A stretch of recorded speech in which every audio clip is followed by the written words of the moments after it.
This is going to be our last in our series of practicing the gospel. And I wanted to talk about practicing submission. And somehow the events of the week have changed the focus a little bit.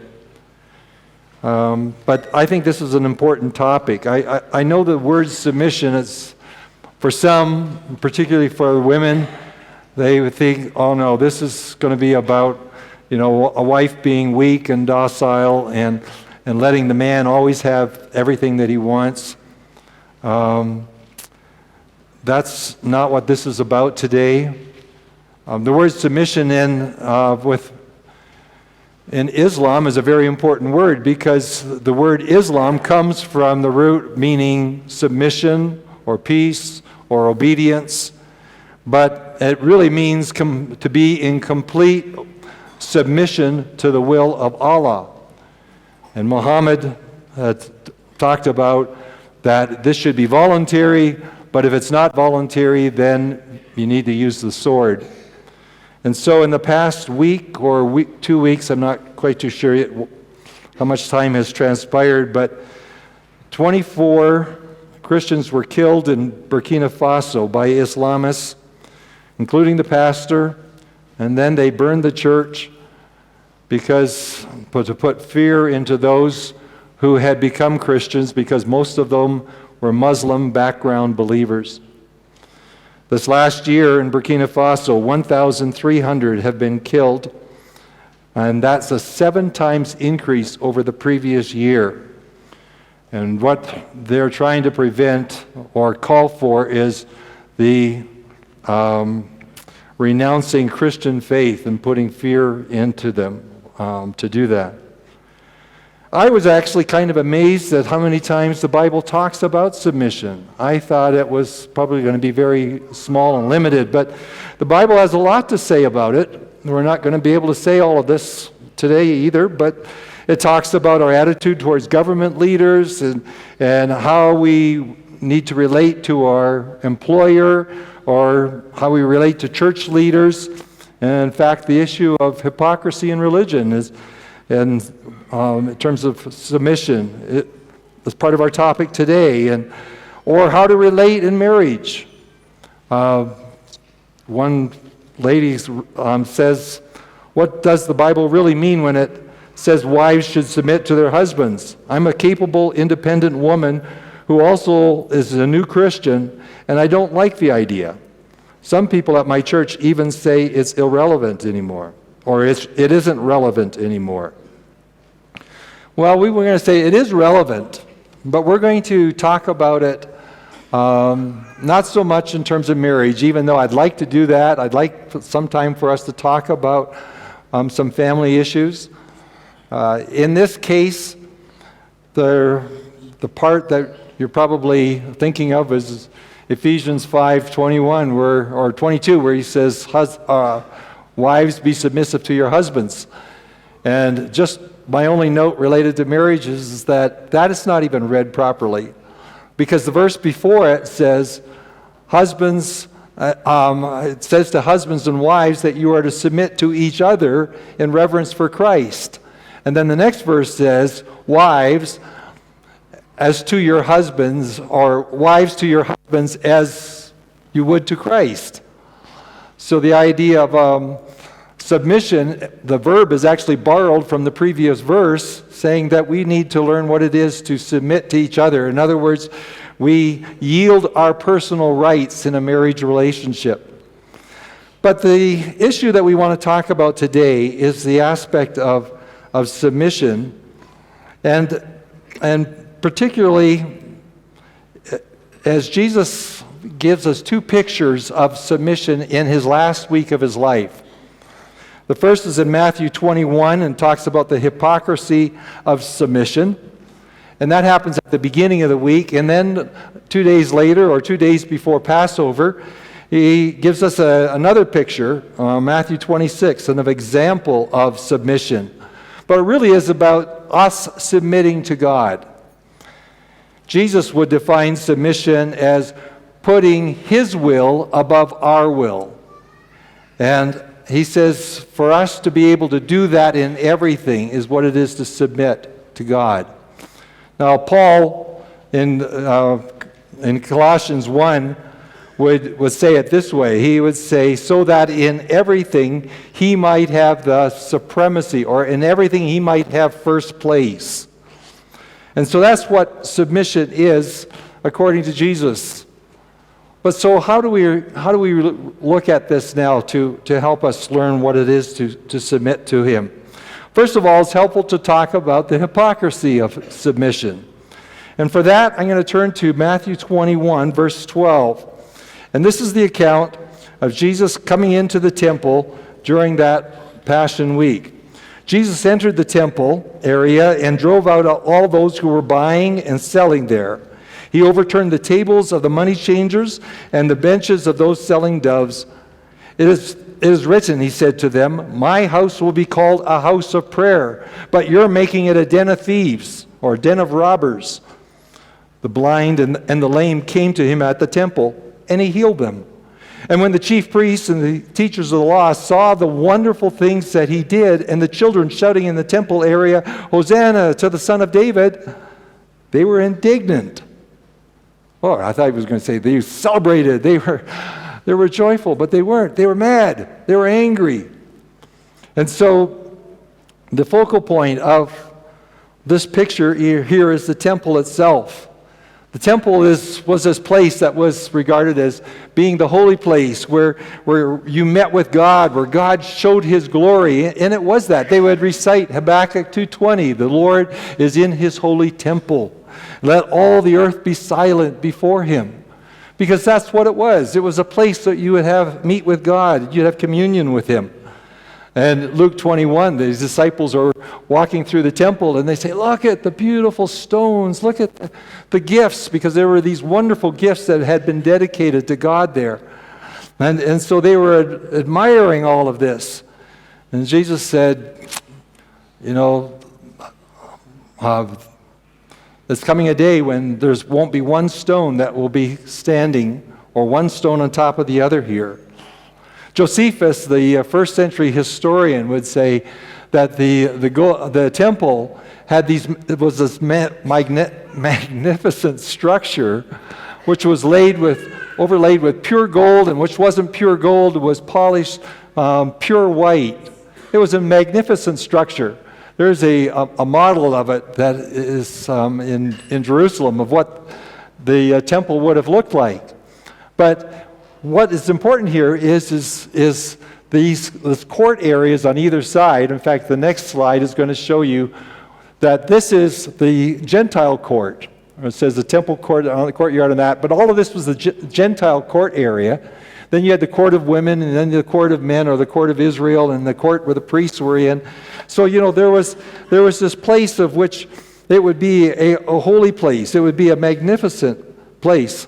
But what was happening is they were using the court of the Gentiles to create a marketplace. When the pilgrims had to come to Jerusalem 3 times a year for the required feasts, they would be able to sell the sacrifices that were kosher, that were without blemish, so that they could be offered, whether it was a lamb or whether it was a dove. But and then you had to pay your temple tax. Well, you had to use the currency of the temple, so you had to exchange money. So all of this was going on. And the court of the Gentiles, which was supposed to be this place of communion with God, was a smelly, stinky place with animals and exchanging money and so forth. And so Jesus is reacting to all of this, and he's saying, you have made this a den of robbers. You're taking financial advantage of those who have come to worship, and you have robbed it of its spiritual significance, of its sanctity, of its holiness. And so Jesus makes a whip, and he overturns the tables, and the money changers, and he is saying to them, this is for a place of communion with God and not for robbing the worshipers. And Jesus says to them, he says, my house will be called a house of prayer. And Mark quotes uses the full quote of Isaiah, "My house will be called a house of prayer for all nations," as a reminder that when they were coming in and abusing the court of the Gentiles, which should have been their place of prayer, they were mocking that. They were abusing it. So the hypocrisy was they were claiming to submit to God, but what they were submitting to was their own self-righteousness. This kind of idea of, I'm holier than you. And so whatever would make them feel that is what they were really submitting to and not submitting to God. And so they were abusing the court of the Gentiles, and yet they became indignant when Jesus drove them out.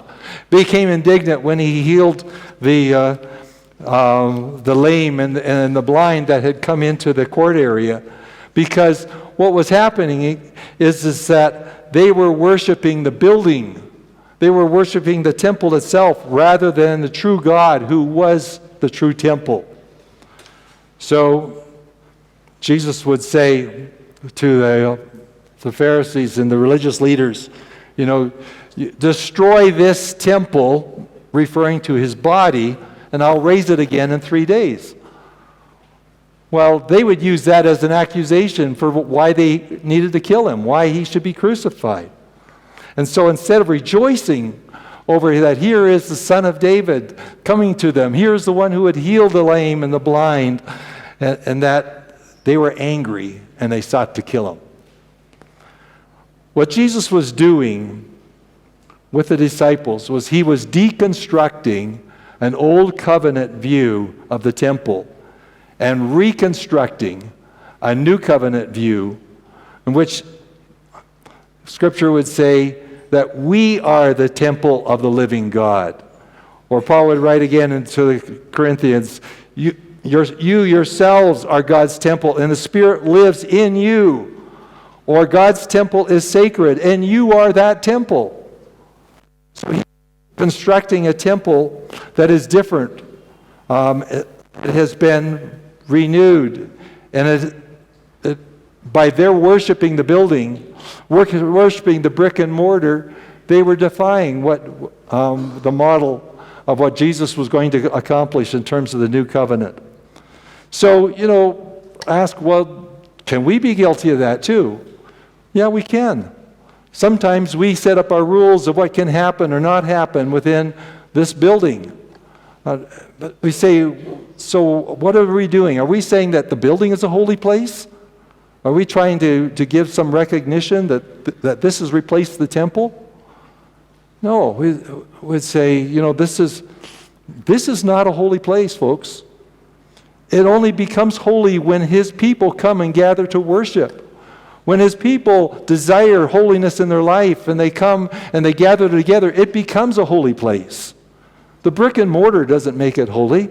I remember sitting in a church service in India in the middle of communities that were strongly Muslim, and then they had other ones that were strongly Hindu, and they were sitting there on just the carpets on the floor.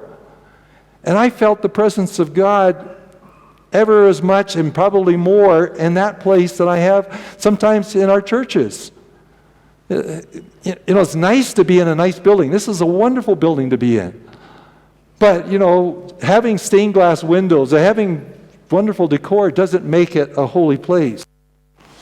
And the church today around the world is meeting in places that are things like warehouses and homes and movie theaters and storefronts and all kinds of places. The church is gathered. The church is making a holy place by gathering as his people and coming to worship. And so as we look at this, we realize that, this is a difficult issue for us, but it was for them too. And in fact, they would come to him and they would challenge him. So what authority do you have to drive out the money changers? What authority do you have to heal the blind and the lame in this temple? And Jesus would put a question to them, which would kind of answer or help them realize they didn't want to answer the issue of authority. And then he would tell them a parable of two sons. And it's recorded in chapter 21, verse 28. It says, Jesus said, what do you think? There was a man who had 2 sons. He went to the first and said, Son, go and work today in the vineyard. I will not, he answered. But then later he changed his mind and he went. Then the father went to the other son and said the same thing. He answered, I will, sir. But he did not go. Which of the 2 did what his father wanted? Now, what Jesus was doing was putting the question to all of us. Which one, when he says to us, go work in my vineyard, which one is being obedient? The one who says, yes, I'll go do it, and then ignores it. Or the one that says, no, that's somebody else's job, but then says, no, I'll go do it. So what he's doing is he's putting the question to them so that they would realize that maybe they're the one who says, I won't, but then they did, and the ones who said, I did, but then they didn't, could be us. And hopefully it's us who say, but I will do what you want me to do. I will submit. I will take my hopes and my plans and my dreams for my life or my family and my education or whatever it is. And you realize that all of that you place into his hands. And so we can have a hypocrisy of submission when we worship the wrong things, when we worship status or achievements. But then he will use an example of submission. And that one is in chapter 26. In chapter 26, he uses a picture of the woman, a woman who is so overwhelmed with gratitude that she says, here's the story. Chapter 6, verse 6. When Jesus was in Bethany in the home of a man known as Simon the leper, a woman came to him with an alabaster jar of very expensive perfume, which she poured out on his head as he was reclining at the table. When the disciples saw this, they were indignant. Why this waste, they asked. This perfume could have been sold at a high price and the money given to the poor. Aware of this, Jesus said to them, why are you bothering this woman? What she has done is a beautiful thing to me. The poor you will always have with you, but you will not always have me. She has poured out this perfume on my body. She did it to prepare me for my burial. You've got this picture of a woman who has this very expensive perfume. One says she poured it out on his feet. Matthew says she poured it out on his head. Jesus said she poured it out on his body. I think all of that above is true. But it was very expensive, and they all emphasize that. It was very expensive perfume. One says it was worth a year's worth of wages. Now you just figure up how much money do you earn a year, and can you imagine buying some perfume at that value? But this could have been something that was part of her dowry. Maybe her father gave it to her. They gave it in this alabaster jar or box or whatever it was. It was probably made of marble of some kind. And it could have been put up on the shelf as an heirloom. A reminder that someday you can use that as a dowry. Or maybe someday it'll be used for your burial. But you see what it was represented her destiny in some measure. And so yet she was willing to take and pour all of that on Jesus. And Jesus would say, she's done a beautiful thing for me. So Mark, when he records it, he uses the phrase, Jesus saying, she did what she could. And it's a reminder of, that's what comes to all of us. She did what she could. She did all that she could. And she did it now. She didn't take and pour out a little bit of perfume on his feet and said, well, that'll be a nice gesture, and I'll put the rest up on the shelf. She broke the alabaster box. And she lavishly pours it on Jesus. because she did what she could. She did all that she could. And she didn't hold back from doing it now. You see, impulsive generosity for her came from premeditated commitment. And the disciples, of course, they had the opposite reaction. They was just, why this waste, They had no concept of what it was to give of themselves completely to God. And so they were putting up this kind of thing, well, what about the poor? And what Jesus was recognizing was this was total commitment. This was total submission to God. Reminds me of a person that I remember when I was a kid. His name was Jim Elliot. It was in the 1950s.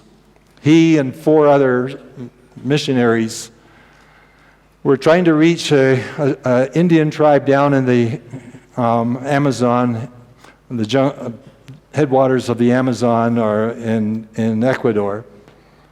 And in doing that, he was 28 years old, and all 5 of them were killed by these Indians that they were trying to reach. But Jim Elliot left a legacy. A legacy in a little phrase, a sentence like this: "He is no fool who gives up what he cannot keep to gain what he cannot lose." Think of it. He is no fool who gives up what he cannot keep to gain what he cannot lose. And so, Jim Elliot brings us another example of somebody who has learned to have lavish commitment. But, it comes back to us as far as, what about us and our following Jesus? His wife, Elizabeth Elliot, would write in a book that she would say that to be a follower of Christ or to be a follower of the crucified means that sooner or later, as the personal encounter with the cross, and the cross always means loss. So I look at Caleb's accident and say, I don't have any answer for that. How a young man who is such a great example to our young people and our young adults, and why did this happen? I don't know. I do know that nothing that happens to us, everything that happens to us, passes by the throne of God. And God can intervene and stop it. God can take and control it or use it. But it never escapes His sovereignty. And so as I look at this and I think about the difficulty of what he's going through, but it may also represent some of the difficulty you're feeling. I don't know what's going on in your life. Some of you are going through some very difficult things. And to realize that God is a God who comes close to you. God is a God who bows down, that He may, as the psalmist says, He humbles Himself to come close. And so, for us, the challenge that we face is, are we willing to submit to Him? Are we willing to put our life in His hands? Are we willing to submit our dreams and ambitions and the things that we desire for us or our family or our vocation? Are we willing to put that in His hands? Are you willing to submit that to His hands? Are you willing to surrender it so that He has first place in everything? Every part of your life. Not just Sunday morning. What you do during the week. How you relate to your family. How you relate to your husband or your wife. Your job, your employer, the government leaders. Does He have first place in everything?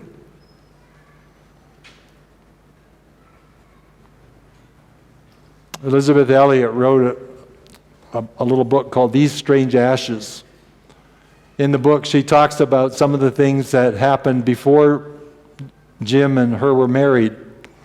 She was involved in Ecuador in doing a translation project where they had been working for 6-8 months on this Colorado language group, putting the scripture into it. They had all of her notes ready to go back up into Quito for checking and publishing and so forth. And that all of this work was in a suitcase, and the suitcase was on top of the bus, and when they got there, the suitcase was gone.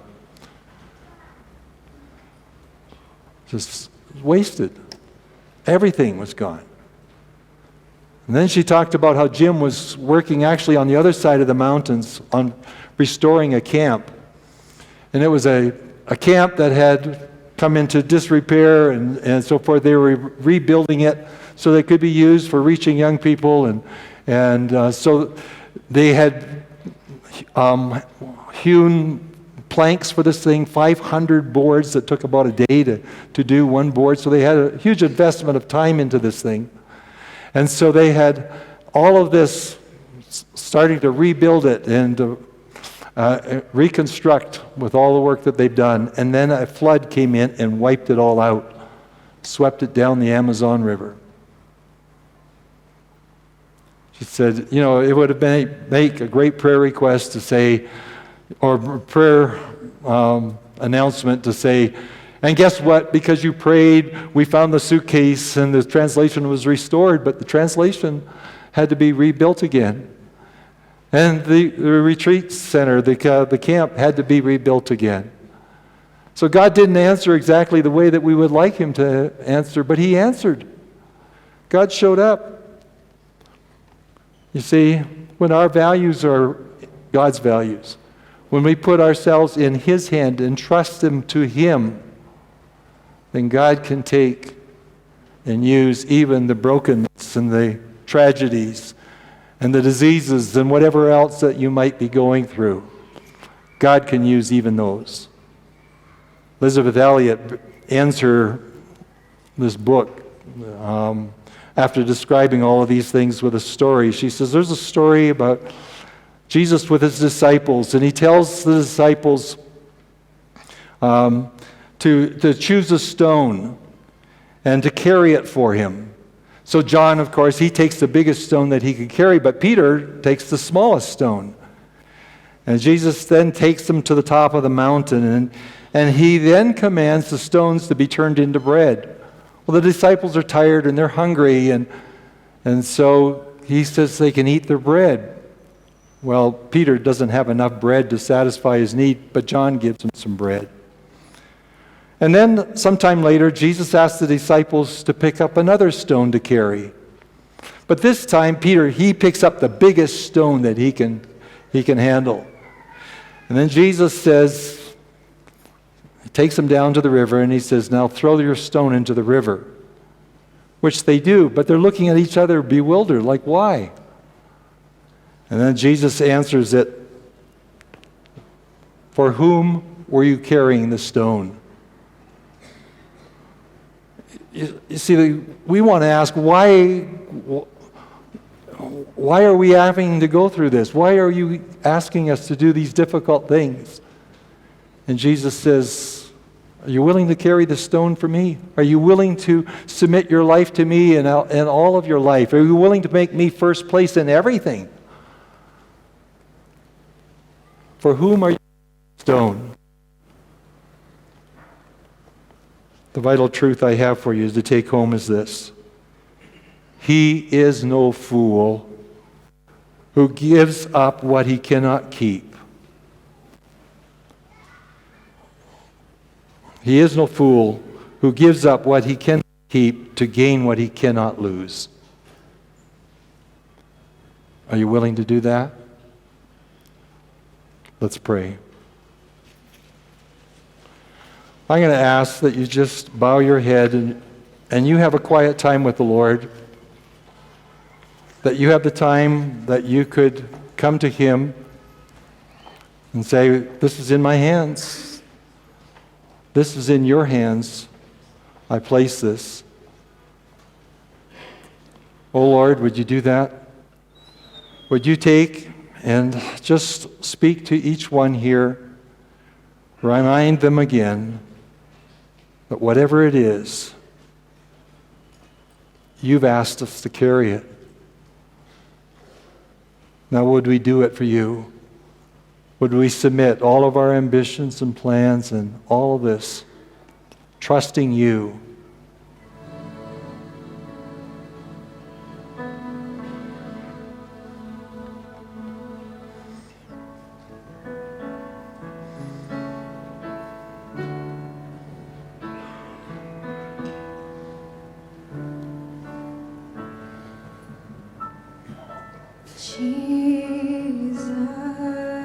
Jesus, all for Jesus,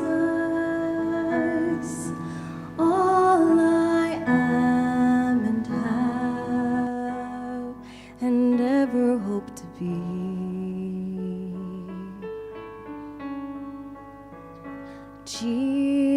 Jesus, all for Jesus, all I am and have, and ever hope to be.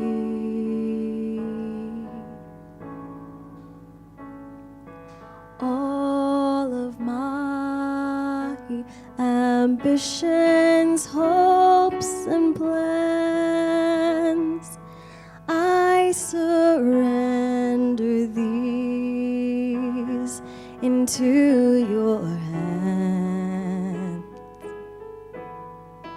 All of my ambitions, hopes, and plans, I surrender these into your hands. For it's only in your will that I am free. For it's only in your will that I am free. Jesus, all for Jesus, all I am and have, and ever hope to be.